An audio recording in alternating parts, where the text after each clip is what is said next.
สบายดีมื้อนี้เอาไปเติมเงินเบิ่งมีปัญหาบ่หรือว่าได้ปกติ คือว่าเติมแต่ละมื้อคือว่าได้ดีว่ามื้อนี้คือว่ามีโอกาสลองไปเติมเบิ่งได้หรือบ่ได้บ่เขาว่าเติมง่ายได้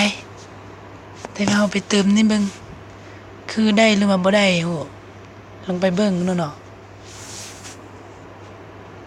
เราไปเบิ่งด้วยกันเด้อพี่น้องเอ้ย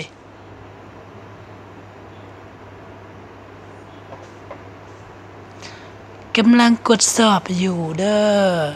รอท่าบ่เด้งไปเติมเบิ่งได้หรือบ่เติม 5,000 เบิ่งได้หรือบ่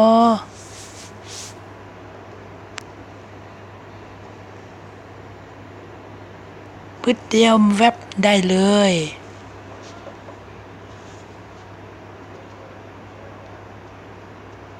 คือว่านั่นจริงว่ะปกติมันปึ๊ดเดียวโอ้มันวาริงบอกว่านัมเบอร์นี้บ่สปอร์ตเป็นหยังเติมบ่ได้วะมีปัญหาอีหยังวะกดซ่อมเบิ่งประวัติการเติมเฮาไม่คุ้นบ่เป็นไม่ติ๊กบ่โอ้ไม่คุ้นแดงแสดงว่าเติมบ่ได้เนาะพี่น้องเอ้ยมีปัญหาหยังแล้วเนาะหรือเป็นสีฟ้าไม่ติ๊กนี่คือว่าเฮาเติมได้แล้วเนาะแต่ว่าตัวเป็นสีแดงนี่คือว่าเฮาเติมบ่ได้มื้อนี้บ่ฮู้ว่าเป็นมีปัญหาอิหยังเนาะเกี่ยวกับเซิร์ฟเวอร์เนาะ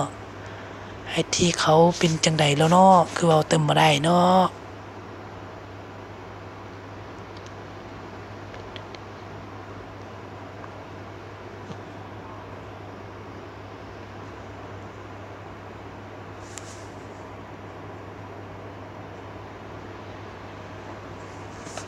ไปเบิ่งเงินเฮาถึกตัดหรือบ่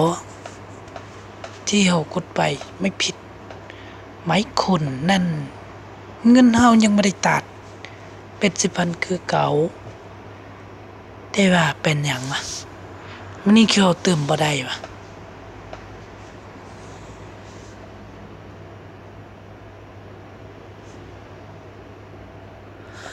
ไปเบิ่งสมาชิกเบิ่งเป็นจังได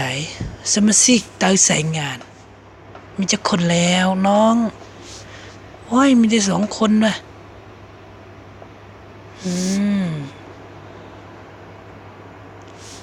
สมาชิกที่แนะนำยังคนหนึ่งยังไม่ได้แอคทีฟ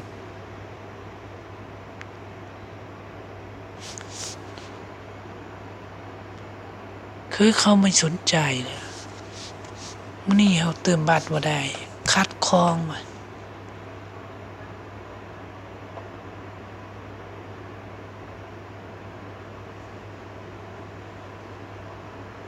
เป็นจังไดเนาะลองไปเติมอีกครั้งเบิ่งได้หรือบ่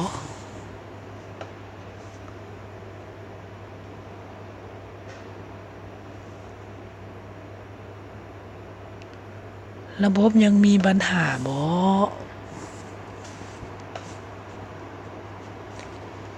เติมซะเติมเบิ่งเป็นจังใดได้หรือบ่เติม 5,000 ท่านต้องการเติมเงินเฮิงเบอร์30228641จำนวน 5,000 เทบ่ตกลง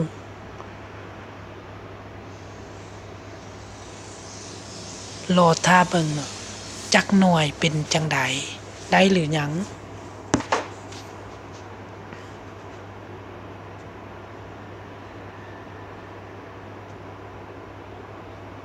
นั่นจริงปกติมันไม่นานเลยนะ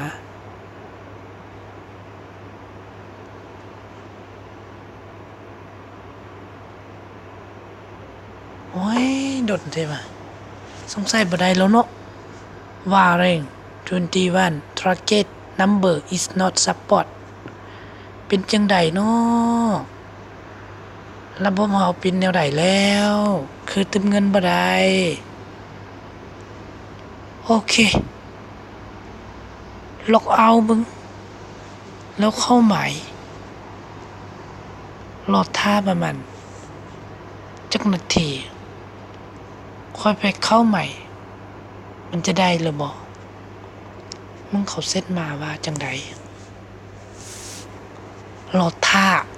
ไอทีกำลังกดเด้อเป็นจังใดโอเครอท่าก็รอท่าขอบใจที่ตอนนี้ได้รอท่าเด้อ